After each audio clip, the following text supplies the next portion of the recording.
बिस्मिल्लाहिर्रहमानिर्रहीम। ये बेटा देखो 6 का, देखो जब 6 कॉइन्स हो ना तो आपके पास जो हेड आ सकते हैं 0 आ सकते हैं, 1 आ सकते हैं, 2 आ सकते हैं, 3 आ सकते हैं, 4 आ सकते हैं, 5 आ सकते हैं, 6 आ सकते हैं। तो एट मोस्ट 5 का मतलब है उसमें ये सारे आएंगे।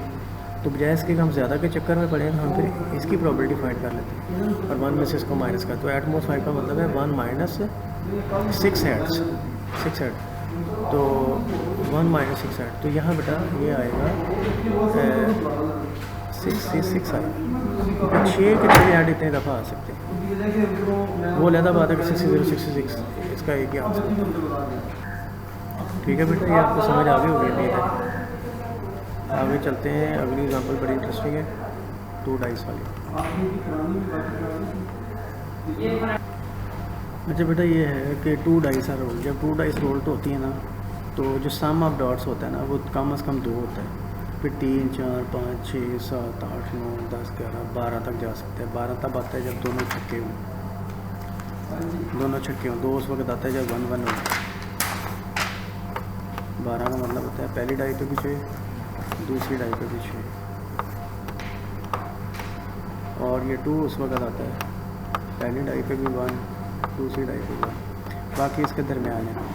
3 सम 2 तरह आ सकता है, 4 सम 3 तरह आ सकता है, 5 सम 4 तरह आ सकता है, 6 सम 5 तरह आ सकता है, 7 सम जो है ना 6 तरह आ सकता है।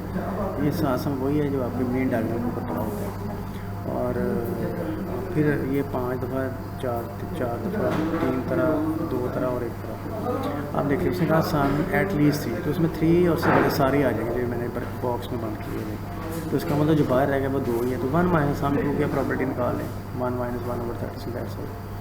सम ऑफ डॉट्स हैं एट मोस्ट 11। एट मोस्ट 11 में बेटा ये सारे आ जाएंगे, एट मोस्ट 11 में ये सारे आ जाएंगे। और बाहर कौन रह जाएगा? सिर्फ 12, और 12 एक तरह से आ सकते हैं।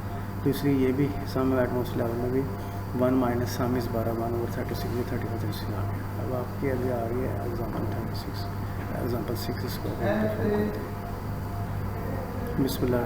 आगे बेटा ये एग्जांपल है कि 3 distinct integers chosen at random from the first 25 post 20।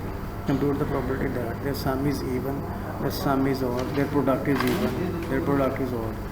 Random experiment है, 3 लेने हैं 20 में से। तो 25 में से 25 पोस्ट 25 इसको हम कट कर लेते हैं। दिस इज 25 C3 ये आ गया बेटा 23।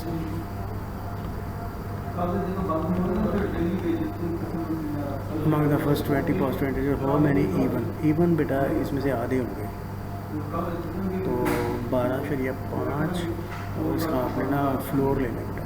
तो ये मैं आपको बता चुका हूँ, ये ब्रैकेट से नीचे वाले अंदर को मुड़ी हुई ऊपर से सीधी ये होनी चाहिए।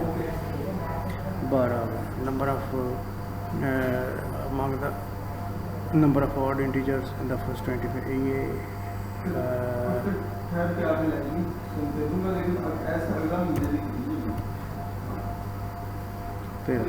Number of odd integers the first 25 positive integer is 13। तो ये 13 इसका अपने बेटा फ्लोर नहीं लेना, सीलिंग लेनी है आपने। तो ये कट करता हूँ, किधर गया? ये हो गया ब्रैकेट। और ये सीलिंग।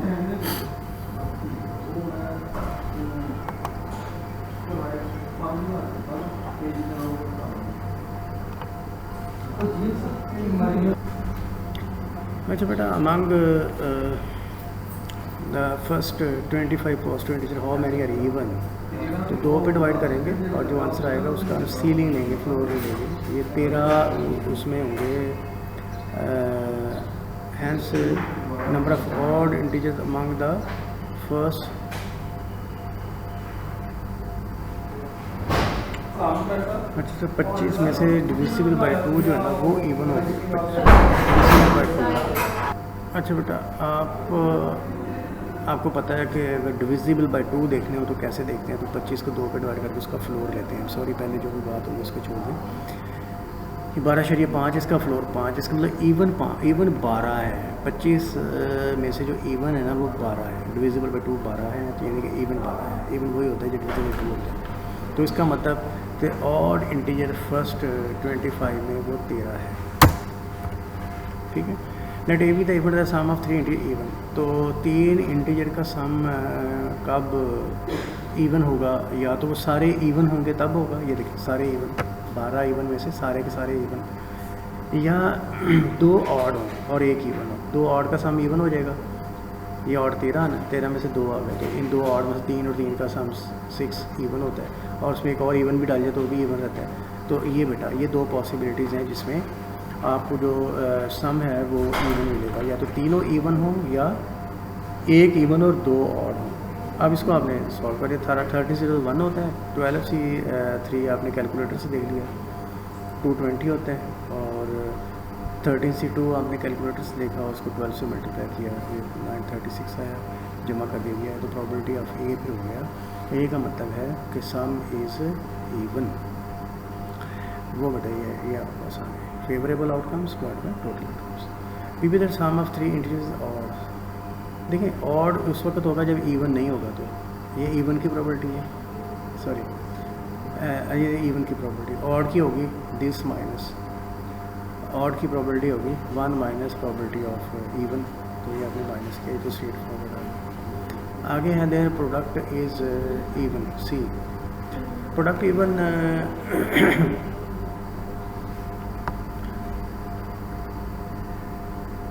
ये कितना है, ऐसा ऑड हो गया। Their product is even, their product is odd, 4 part है। ठीक है, तो ये तो फिर पहले पार्ट था ना, ये हमने यहाँ पे लिखा रीस्टार्ट एट आई।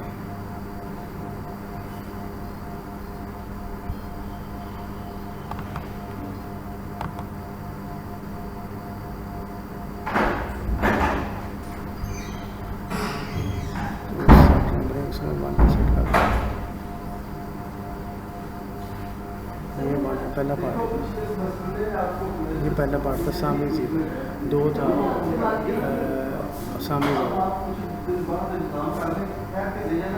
और सामने से ये कर लिया हमने। आगे है देर सामने से इवन, ये है सामने से इवन नहीं, सामने से प्रोडक्ट इज इवन। तो प्रोडक्ट बेटा कब इवन होगा? देखो 3 थे 9 9 थे 27, तीनों ऑड होंगे तो प्रोडक्ट कभी भी इवन नहीं होगा। अच्छा, तीनों इवन होंगे तो प्रोडक्ट इवन होगा।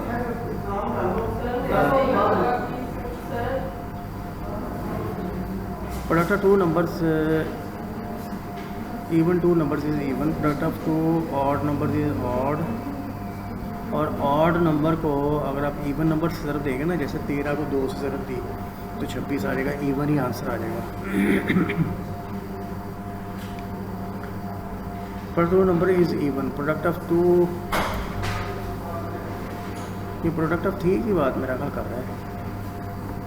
There product is even, their product is odd.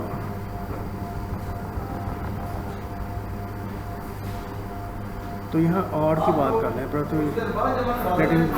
Product of 3 integer is even, let product of let C be the product 3 integer is odd. हाँ, ये ऑड की बात कर रहे हैं। तो 3 इंटीजर्स का अप्रोक्स ऑड होगा जब तीनों के तीनों ऑड होगा, जब तीनों के तीनों, और एक भी इवन हुआ तो उसने उसको इवन बना, 2 भी इवन हुए तो उसने उसको इवन बना प्रोडक्ट। तो ये बेटा कि 12 में से 0, 13 में से 13, तीनों के 3 ऑड होंगे तो उनका प्रोडक्ट ऑड है। तो ये 13 से 3 का 26 आ गया, 26 और 2300 ये बेटा। ठीक है, आगे ना डिजिट इवन डाल 3 इंटीजर्स इवन बेटा उसमें होंगे जब ये ऑड नहीं होंगे, तो ऑड की ये है तो 1 माइनस